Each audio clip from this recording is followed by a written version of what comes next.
নমস্কার বন্ধুরা, জবজেনিক্স ইউটিউব চ্যানেলে আপনাদের প্রত্যেককে স্বাগত। ডিএ নিয়ে অত্যন্ত গুরুত্বপূর্ণ update. Malay Mukhopadhyay, confederation of state government এমপ্লয়িজের সাধারণ সম্পাদক মলয়বাবু একটি গুরুত্বপূর্ণ বক্তব্য তার ফেসবুক পেজে ডিএ নিয়ে দিয়েছেন, যেটা আপনাদের প্রত্যেকের জানা প্রয়োজন। খুবই গুরুত্বপূর্ণ একটি আপডেট।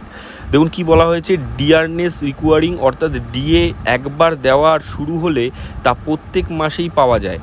তাই বিগত সরকারের চিরকুটে ঘোষণা করা 4% ডিএ এপ্রিল 2026 থেকে দেওয়া শুরু হলে তা ডিসেম্বর 2026 পর্যন্ত 9 মাস বা বেসিকে 36% পাওয়া যেত, যেটা কিন্তু পাওয়া যায়নি, সেটা মাথায় রাখবেন। 36% পাওয়া যেত।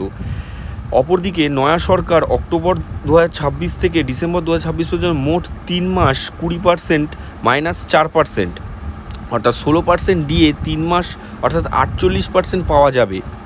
48 মাইনাস 36 অর্থাৎ 12% নয়া সরকারের দেওয়া ডিএতে আমাদের কতটা লাভ হলো আশা করি আপনারা বুঝতে পেরেছেন কি না। আমি আবারও বুঝিয়ে দিচ্ছি। দেখুন, আগের সরকার বলেছিল 4% করে ডিএ দেবে, কিন্তু সেটা কিন্তু পাওয়া যায়নি। যেটা বলা হয়েছিল 4% করে ডিএ এপ্রিল থেকে দেওয়া হবে, এবং যদি মলয়বাবু বলছেন যদি এপ্রিল থেকে ডিসেম্বর পর্যন্ত 4% ডিএটা দেওয়া হতো, অর্থাৎ সেটা যদি চালু হতো সেটা তো আর বন্ধ হতো না।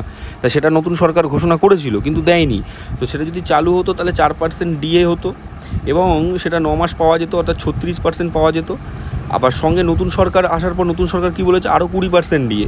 তাহলে সেই 4% তো দেয়নি, নতুন সরকার ঘোষণা করেছে 20%। তা 4%টা মাইনাস করে দিয়েছেন মলয়বাবু তার বক্তব্য অনুযায়ী। মাইনাস করে উনি করেছেন 16% ডিএ 3 মাসে 48 পাওয়া যাবে। তাহলে 48 মাইনাস 36 মানে 36 আপনারা পেতেন, আর এই 3 মাসে আপনারা 48 পাবেন। তাহলে 12% ডিএ দিচ্ছে নতুন সরকার। এমনটাই একটি হিসাব মলয়বাবু তার ফেসবুক পেজে দিয়েছেন, যেটা আপনাদের বোঝা প্রয়োজন বা জানা প্রয়োজন। আমি চাইলে আপনারা একটা স্ক্রিনশট নিয়ে নিতে পারেন। নিচে দেখতে পাচ্ছেন লেখা আছে confederation of state government employees Malay Mukhopadhyay.